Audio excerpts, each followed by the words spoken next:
Hello, bright minds. It's Bright Batches by Himanshi, and today we will know how to make notes because ये एक ऐसी problem है जो हर student face करता है कि नोट्स कैसे बनाएं.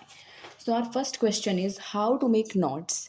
तो नोट्स बनाने के लिए firstly you should attend lecture sincerely. मतलब अगर आपका टीचर आपको कुछ पढ़ा रहा है so you have to attend it very sincerely. अब अगर आप ऑनलाइन पढ़ रहे हैं then you have to attend lecture very sincerely, and if you are in your school so listen your teacher very carefully. And then read NCERT. NCERT पढ़ने का मतलब ये नहीं है कि बस पढ़ ली एंड कुछ नहीं देखा फिर बस पढ़ ली. नहीं, एनसीईआरटी पढ़ने का मतलब है कि हर एक चीज़ को नोट डाउन करो. जैसे कि यहाँ पे पीएच वैल्यू पूछा था कि पीएच वैल्यू क्या होता है. सो पीएच वैल्यू होता है जो हमें बताता है कि एक कंपाउंड या फिर एक हमारा जो भी कंपाउंड है वो एसिड है या बेस है. तो अगर 7 पे होता है इट इज़ न्यूट्रल, अगर लेस देन 7 है it is acid, and it's greater than 7 तो इट इज़ बेसिक. ये चीज़ थी जो कि इंपॉर्टेंट होती है. तो जब भी हम एनसीईआरटी पढ़ रहे हैं firstly we should highlight the important lines, and then अगर कोई भी इंपॉर्टेंट चीज़ है जो हमें याद रखनी है उस चीज़ को हम स्टिकी नोट्स की हेल्प से लिख लेंगे एंड हम इस चीज़ को अपने नोट्स में इंक्लूड करेंगे.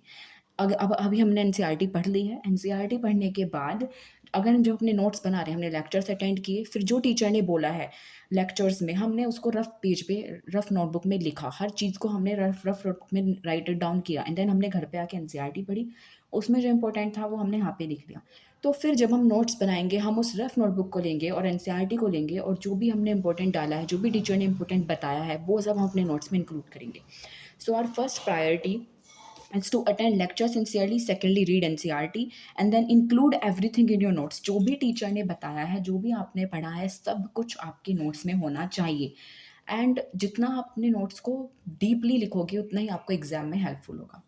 Then our fourth part is left 2 or 3 pages after every chapter. हर एक चैप्टर के बाद 2 या 3 पेज हमें छोड़ने हैं. जैसे कि यहाँ पे मैंने छोड़े हुए हैं. ये चैप्टर है हमारा फिजिक्स का. इस चैप्टर के कंप्लीट होते ही I left 2 pages and then मेरा next chapter. And why I left 2 pages, I left 2 pages because अगर कोई चीज़ मुझे लग रही है कि वो रह गई तो मैं उस चीज़ को बाद में इस चैप्टर में लिख सकूं. या फिर अगर मुझे नहीं लग रहा कि कोई चीज़ रह गई, आपने सारी चीज़ें इंक्लूड कर ली हैं but at the time of examination आपको कोई इंपॉर्टेंट क्वेश्चन लग रहा है, so you can include that question in your left page. Then our fifth is make your notes attractive. जितने आप अपने नोट्स को अट्रैक्टिव बनाएंगे उतना ही आपके लिए बेनिफिशियल होगा.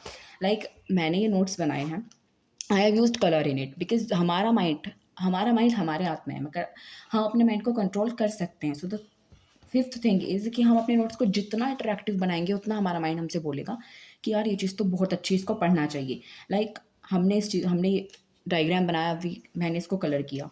देन मैंने मतलब ये आइका बनाया तो मैंने इसको कलर किया. एंड मेक श्योर अगर आपको कलर भी यूज़ नहीं करने हैं so you can use red and yellow colour because red and yellow are the colours जो हमारा माइंड ज़्यादा अट्रैक्ट करता है. जैसे कि यहाँ पे मैंने रेड कलर का यूज़ किया है. क्यों? Because it's an important part, और जो भी इंपॉर्टेंट चीज़ होती है हमें उसमें रेड कलर का यूज़ ज़रूर करना चाहिए या फिर येलो का, बिकॉज हमारा माइंड रेड और येलो कलर को ज़्यादा अट्रैक्ट करता है और वो चीज़ें हमारे माइंड में ज़्यादा रहती हैं. इसलिए इंपॉर्टेंट चीज़ को हमेशा रेड और येलो कलर से हमें यूज़ करना चाहिए. Okay.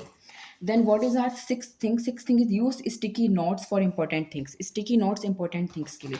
जैसे I have used these sticky notes. Important चीज़ें के लिए मैंने इस स्टिकी नोट्स का यूज़ किया है. आप लोग देख सकते हैं. It is presbyopia. These are the important things. आपकी 10th क्लास में ये इंपॉर्टेंट है, हर बार क्वेश्चंस आते हैं.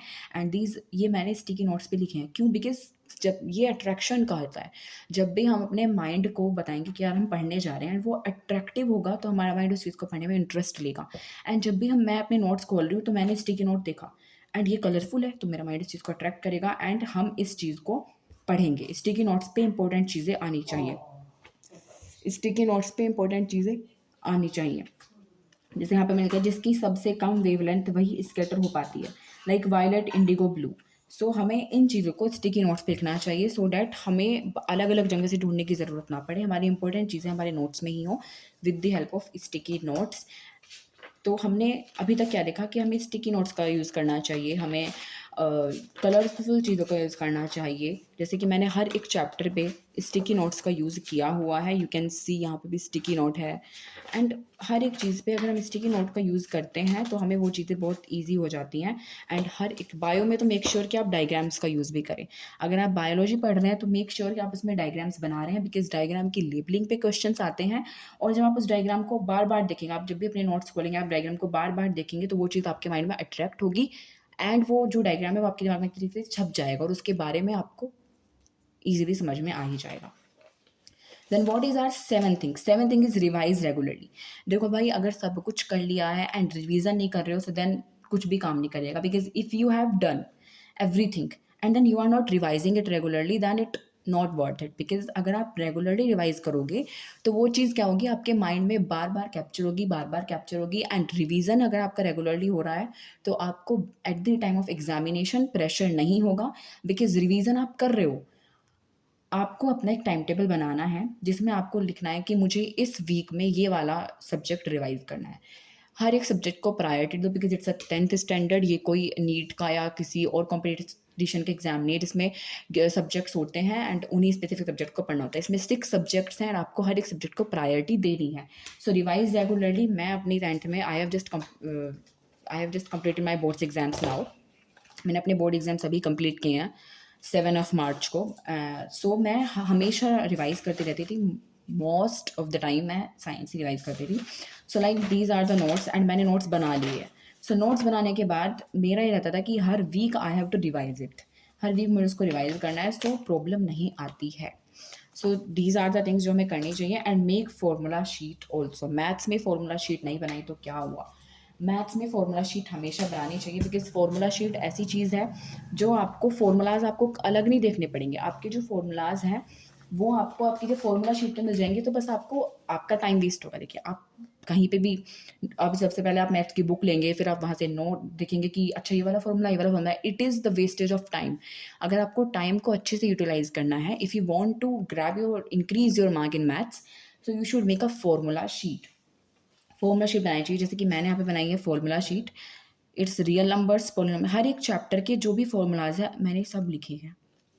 These are the formulas I have write these और formulas in my formula sheet. तो मैंने एक फॉर्मूला शीट बनाया, नॉर्मल एक स्पायरल कॉपी का पेज लिया है एंड मैंने जितने भी फॉर्मूलाज हैं वो हर एक चैप्टर का नेम डाल के हर एक फॉर्मूले को मैंने लिखा है, ताकि मुझे अलग अलग जगह ना जाना पड़े, मैं एक ही जगह से अपने सारे फॉर्मूलाज रिवाइज कर दूँ।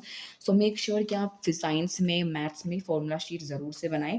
And then last but not the least thing is believe in yourself. Because अगर आप अपने ऊपर बिलीव नहीं रखोगे, अगर आप उस चीज़ को नहीं करोगे तो देन कुछ भी नहीं हो सकता। Because self confidence is the key to success. और अगर आपके पास बिलीव है तो सेल्फ कॉन्फिडेंस अपने आप आती है। सो मेक श्योर आप अपने आप पे भरोसा रखें, अपना काम अच्छे से करें and be confident and at any stage of life, because success comes from confidence, hard work, consistency. So make sure that you are the person who believe in yourself very much. So thank you, bright minds, for listening me so patiently. If you like this video, then please comment some butterflies in the comment section, because butterflies जितना ऊपर तक उड़ेंगी उतने ही ऊपर तक हम अपने सपनों को छुएंगे. So make sure to comment some butterflies in the comment section. Thank you so much. Thank you so much.